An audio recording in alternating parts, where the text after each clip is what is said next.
Hello everyone. तो अब बारी है क्वेश्चन करने की। और क्वेश्चन करने से पहले आपको कुछ फॉर्मूला इस केस में पता होना चाहिए।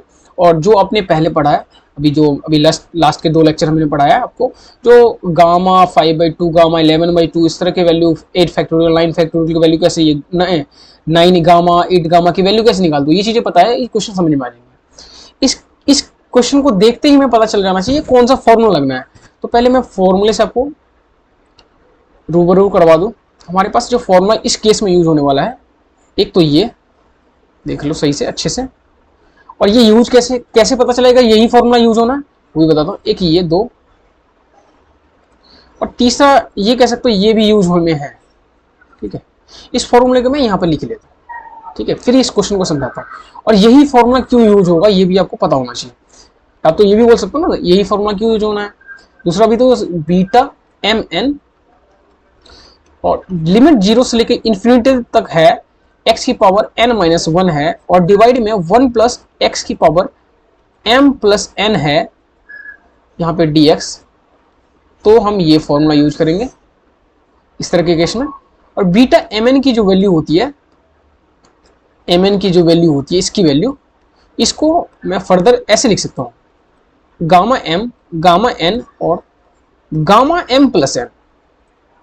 दो फॉर्मूले हो गए आपके। और एक और चीज, beta M N equal to होता है बीटा एन एम के। ये तीन चीजें। ठीक है, देखो ये बीटा एम एन की जो वैल्यू होती है वो एक फॉर्मूला ये होता है, इसी के इक्वल में ये वैल्यू होता है, इसी के इसको एम एन की इक्वल टू एन एम लिख, उल्टा लिख सकते हो इसको। ठीक है, इक्वल बात एक ही है। देखो बात ये आती है, पहले क्वेश्चन ये आता है, जो इस क्वेश्चन को हम पहचानेंगे कैसे। तो सिंपली देखो, हमें पता चल रहा है जो नीचे में 1 प्लस एक्स कुछ करके दे रखा है, तो हमारे फॉर्मूले में भी 1 प्लस एक्स है, इससे ये पता चलता है इस फॉर्मूले को यूज कर सकते हैं। ठीक है, और देखें तो x की पावर समथिंग है, मतलब x की पावर यहाँ पर भी देखो समथिंग है। इस तरह से इसे पहले सॉल्व कर लेते हैं।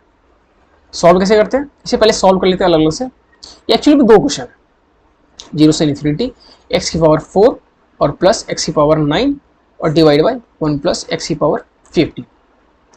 इसे अलग अलग से सॉल्व कर लेते हैं फिर से। इसके अपॉन में एक बार, इसके अपॉन में एक बार, x की पावर 4 की पावर एक बार ले लेते हैं, ये 0 से इन्फिनिटी लिमिट है, और अपॉन में 1 प्लस एक्स की पावर 15, और यहाँ पे प्लस में 0 से इन्फिनिटी और एक्स की power 9 divide by 1 plus x की पावर 15। देखो हमने क्या किया, कुछ नहीं किया।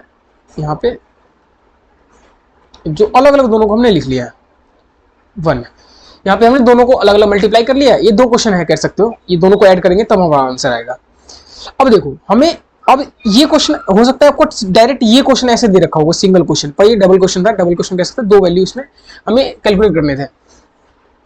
तो एक चीज समझो, हमें करना क्या है, n-1, मतलब हमें ये दिख रहा है, ये यहाँ पे n-1 होना चाहिए। n-1 मैं बोलूँ आपको 10 को n-1 के फॉर्म में लिखना है, तो 11-1 कर दोगे तो 10 ही आ जाएगा। मैं बोलूँ आपको, यहाँ पेन चेंज कर लेते हैं, मैं आपको बोलूँ जो आपको 11 को n-1 के फॉर्म में लिखना है, तो आप 12-1 कर लोगे, ये फिर 11 आ जाएगा।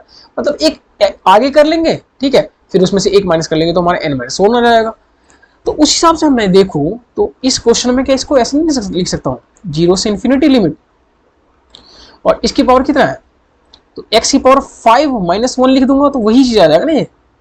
ठीक है, 5-1 लिख दूं मैं तो ये वही चीज आ जाएगा। ये देखो, अब नीचे में जैसे है 1 प्लस एक्स है तो 1 प्लस एक्स लिख दिया। अब यहाँ पे 15 है, तो हमने देखो 5 तो ले लिया है, हमें हमारे पास देखो नीचे में 15 था, जिसमें हमें n की वैल्यू पता चल गई, कितना n की वैल्यू हमें पता चल गई 5 आ गई। इस हिसाब से ये हमारा n की वैल्यू है, कुछ इसमें फॉर्मूले के हिसाब देखे तो हमारा n की वैल्यू पता चल गई 5 है। बाकी 15 तो 10 बच गए ना, जो 10 बच गए वो हमारा m होगा अब। ठीक है, बाकी जो बचे, या आप ये कह सकते हो जो भी आपके n की वैल्यू है ना, उसमें से नीचे वाले जो भी पावर है उसको एक माइनस कर, उसमें से वो माइनस कर लो तो आपको m पता चल जाएगा। तो क्या मैं इसको ऐसे लिख सकता हूँ 10 + 5। देखो इस फॉर्मूले के हिसाब से हमारे पास पता ही है 5 है, और ये हमारे पास कितना है 10 है, ये पता चल गया। सेम चीज अब इस चीज को यहाँ पे इसको भी लिखना है इसी तरीके से। तो इसे भी सिंपल प्लस, और इसे लिख सकता हूं मैं 0 से लेकर इन्फिनिटी और एक इसे लिख सकता हूँ x की पावर 10 माइनस 1, एक हमने आगे करके माइनस कर लिया तो वही चीज आ जाएगा। हमें n की वैल्यू ये पता चल गई, n की वैल्यू है, और जब n की वैल्यू पता चल गई 10 है तो ये कितना बच जाएगा यहाँ पे 15 माइनस 10 5। तो देखो तो ये आ जाएगा 1 प्लस एक्स की पावर कितना, ये हमारे पास पता चल जाएगा 5 और प्लस n की वैल्यू हमारे पास 10 है। ये हमारे अब ये हमारा m है और ये हमारा n है, इस केस में ये हमारा m है और ये हमारा n है। ठीक है, आगे आते हैं इस चीज को लेके इस पेज पे। तो हमें यहां तक ये पता चला जो 0 से लेके इन्फिनिटी और x की पावर 5 माइनस 1 और डिवाइड बाय है 1 प्लस एक्स की पावर कुछ था क्या m मतलब 10 प्लस 5, और दूसरा था हमारे पास 0 से इन्फिनिटी और x की पावर कितना था 10 माइनस 1 और डिवाइड बाय 1 प्लस एक्स की पावर, ये था कुछ 5 प्लस 10। तो हमने फॉर्मूला जो देखा यहाँ से, तो इस चीज को हम क्या कर सकते हैं, इस चीज को समझो बस, अब फिर क्वेश्चन खत्म है। इससे इरेज कर लेते हैं जो रेड कलर से, ठीक है। तो इसे इरेज कर लिया हमने, यहाँ पे n है। तो इस कंडीशन से आप देखें तो जो n होगा ना, जो m होगा हमारे पास, डायरेक्ट इसको इस में फॉर्म में लिखा जा सकता है, समझे, मतलब m और n लिख सकते हैं मतलब, और इसे मैं लिख के दिखाता हूँ। इस केस में मैं इसे कैसे लिख सकता हूँ, बीटा ये m और ये हमारे पास m है और ये n है, तो ये हमारे पास m की वैल्यू कितनी होगी 10 और दूसरा 5। ठीक है, और हमने आपको एक फॉर्मूला बताया है जो ये दोनों इक्वल होते हैं, m n e लिखो या n m लिखो, दोनों इक्वल होते हैं। सॉरी ये ऐसे नहीं लिखा आएगा, तो प्लस भी आएगा ना बीच में प्लस भी आएगा। तो इसे कैसे लिख सकते हैं हम, बीटा ये हमारे पास m है n है और ये हमारे पास m है, तो इसे 10 प्लस 5 10,5 लिखो या 5,10 लिखो, बात देखिए, और यहाँ पे बीच में प्लस आ जाएगा और फिर बीटा क्या आ जाएगा हमारे पास, ये आ जाएगा 10,5 या 5,10, बात देखिए, यहाँ पे लिख लो 5,10 लिख लो। ठीक है, क्योंकि हमने आपको फॉर्मूला बताया ये दोनों इक्वल होते हैं। ठीक है, अब बात ये आती है इस चीज को कैसे आगे सॉल्व करें इस चीज को। ठीक है, तो हमने एक फॉर्मूला आपको और बताया है यहाँ पे, यदि ऐसा लिखा हो तो ऐसे लिख दो m गामा n गामा और नीचे में उन दोनों का ऐड कर दो। ठीक है, तो हम क्या कर सकते हैं, इस चीज को हमने लिख दिया 10 गामा और फिर हमने यहाँ पे ये समझो ये आपके पास m की वैल्यू है, n की वैल्यू है, ये m की वैल्यू है, n की वैल्यू है, तो लिख सकते हो कैसे, यहाँ पे 5 और नीचे में ऐड करना है तो 10 प्लस 5 गामा में, प्लस फिर आ जाएगा ये गामा 5 और गामा 10 डिवाइड बाय m यानी कि 5 और प्लस 10। ठीक है, दोनों को देखो ये फॉर्मूले के अकॉर्डिंग लिख दिया ना, इस फॉर्मूले के अकॉर्डिंग देखो ये हमारे पास फॉर्मूला है। ठीक है, अब देखो अब हमने आपको बता रखे हैं जो फैक्टोरियल को कैसे सॉल्व करते थे आप, गामा में जो वैल्यू कुछ होता था, जैसे कि गामा 10 लिखा है तो उसको एक कम करके कैसे लिखते थे हम 9 फैक्टोरियल लिखते थे ना, गामा 12 लिखा है तो एक कम कर लो तो 11 फैक्टोरियल को लिखेंगे कैसे, 11 इंटू 10 इंटू 9 इंटू चलता रहेगा 1 तक।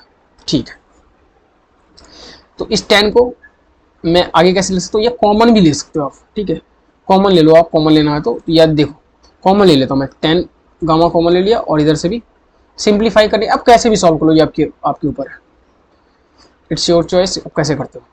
और इस नीचे वाली चीज को फिर वही सी 1 अपॉन में आ जाएगा, ये आ जाएगा गामा 15 और ये भी आ जाएगा गामा 15।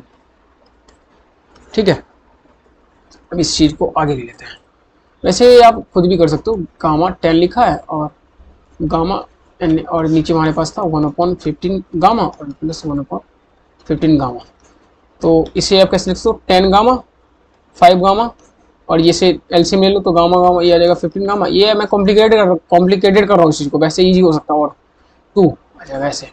अब देखो 15 गामा और ये 5 गामा, अब हमने आपको गामा की जैसे 10 गामा लिखा है तो इसको कैसे लिख सकते हैं 9 का फैक्टोरियल, तो उस हिसाब से देखो 9 का फैक्टोरियल आ गया इंटू में 5 को क्या लिख सकते हैं एक कम कर लो तो ये 4 का फैक्टोरियल, ये 2 तो है ही और नीचे में 14 का फैक्टोरियल। ठीक है, अब देखो इसे ऐसा करते हैं 9 फैक्टोरियल तो है ही हमारे पास, इंटू में 4 फैक्टोरियल है ही हमारे पास, और इंटू में 2 है ऊपर वाला, और इस 14 को मैं लिख चल 14 into 13 into 12 into 11 into 10 into 9 factorial, यहां तक ले गया मैं इसको। ठीक है, अब देखो 9 फैक्टोरियल का आगे भी जा सकता है, पर हमने यहां तक क्यों रखा कि ये और ये कैंसिल हो जाएंगे यहाँ पे। ठीक है, अब क्या करो 4 फैक्टोरियल का और क्या लिख सकते हो आप, 4 इंटू 3 इंटू 2 इंटू 1, और इस 2 को क्या, 2 तो है ही हमारे पास, और नीचे में इन सबको मल्टीप्लाई कर लो। ठीक है, तो मल्टीप्लाई कर लो, मैं डायरेक्ट आंसर लिख देता हूँ। ठीक है, क्या आंसर है, अप्रोक्स ये आंसर आ रहा है आपका, अप्रोक्स का आंसर एग्जैक्टली आ रहा है 5005, ये रहा आपके पास आंसर, ये सॉल्व कर लेना। ठीक है, ये था हमारा इस क्वेश्चन का कॉन्सेप्ट, जो कि आई थिंक आपको समझ में आ गया। मैं अब हो सकता है आपको ना ये इतना लंबा ना देके सिंपल आपको क्वेश्चन ऐसे इतना ही दे रखा हो, इतना ही सॉल्व करो, हमने डबल लेके लिया, और हो सकता है इस तरह से भी क्वेश्चन दे रखा हो। तो 3 फॉर्मूले हमने यूज किया। अब आई थिंक देखो आपको फॉर्मूला मैंने बोला था ना याद नहीं करना है, देखो ये फॉर्मूला क्लियर हो गया हमारे पास, ये भी फॉर्मूला हो गया, ये गामा 1/2 की वैल्यू लिखा है, ये फॉर्मूला क्लियर हो गया, ये फॉर्मूला क्लियर हो गया, तो फॉर्मूला बचा ही कहाँ, ये भी फॉर्मूला क्लियर ही बचा हो गया। और क्वेश्चन करोगे ना आप तो सारी चीजें क्लियर होंगी। ठीक है, तो क्वेश्चन कैसे, फॉर्मूला कैसे याद रखना इस चीज के लिए मत सोचो, क्वेश्चन करोगे तो खुद ही याद रहेंगे। और हाँ, प्रैक्टिस जरूर करना, एक आध क्वेश्चन जरूर प्रैक्टिस करना। ठीक है, ये मैं पीडीएफ में तो डाल दी दूंगा कोड स्पीड टेलीग्राम पे, प्रैक्टिस जरूर करना, एक आध क्वेश्चन प्रैक्टिस कर लूंगा ना तो अंदर से कॉन्फिडेंस आ जाएगा, मैं भी कर सकता हूँ, ये क्वेश्चन कुछ भी नहीं है मेरे लिए। ठीक है, बहुत ईजी है। चलिए ठीक है, नहीं रखते इस चीज को।